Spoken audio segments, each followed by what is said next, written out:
വീണ്ടും ഒരിക്കൽ കൂടി അടുത്ത കിക്കിലാൻഡ് വീണ്ടും ജിന്നിന്റെ സേവ്. 3 സേവുകളായിരിക്കുന്നു ജിന്നിന്റെ കയ്യിൽ നിന്ന്. 3 ക്രൂഷ്യൽ പെനാൽറ്റി സേവുകളാണ്. വടംവലി പോലെ അങ്ങോട്ടും ഇങ്ങോട്ടും അനങ്ങാതെ നിൽക്കുകയാണ്. രണ്ടുപേരും അങ്ങോട്ടും ഇങ്ങോട്ടും കയറി ഇറങ്ങി തന്നെ നിൽക്കുന്നു. സമനിലയിൽ തന്നെ നിൽക്കുന്നു. ആർക്കും ഒരു ക്ലിയർ കട്ട് അഡ്വാൻറ്റേജ് കണ്ടുപിടിക്കാൻ കഴിയുന്നില്ല. അടുത്ത കിക്കറുള്ള തയ്യാറെടുപ്പ്. നല്ലൊരു കിക്ക്, അത് പെനാൽറ്റി ഏരിയയ്ക്ക് അകത്തേക്ക്. That's A goal. സോ ഫ്രാൻസിന്റെ അവസാനത്തെ ഗോള്, നേരത്തെ അടിച്ച ഗോൾ സ്കോർ ചെയ്ത ഇസ്മായിലാണ്.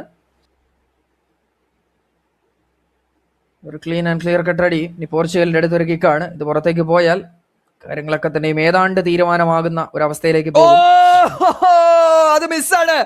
And France winning the game. Influencers football world cup 2026 അതിലെ ആദ്യ മത്സരത്തിൽ പോർച്ചുഗലിനെ തറപറ്റിച്ചുകൊണ്ട് ഫ്രഞ്ച് ടീം പെനാൽറ്റി ഷൂട്ട് ഔട്ടിൽ വിജയിക്കുകയാണ്. France marching in to the final. ആദ്യ ഫൈനൽ പോരാട്ടത്തിലേക്ക് ഫ്രാൻസ് എത്തിച്ചേരുകയാണ്. മറുസൈഡിൽ പോർച്ചുഗൽ ലൂസേഴ്സ് ഫൈനലിനായി ക്വാളിഫൈ ചെയ്യുന്നു.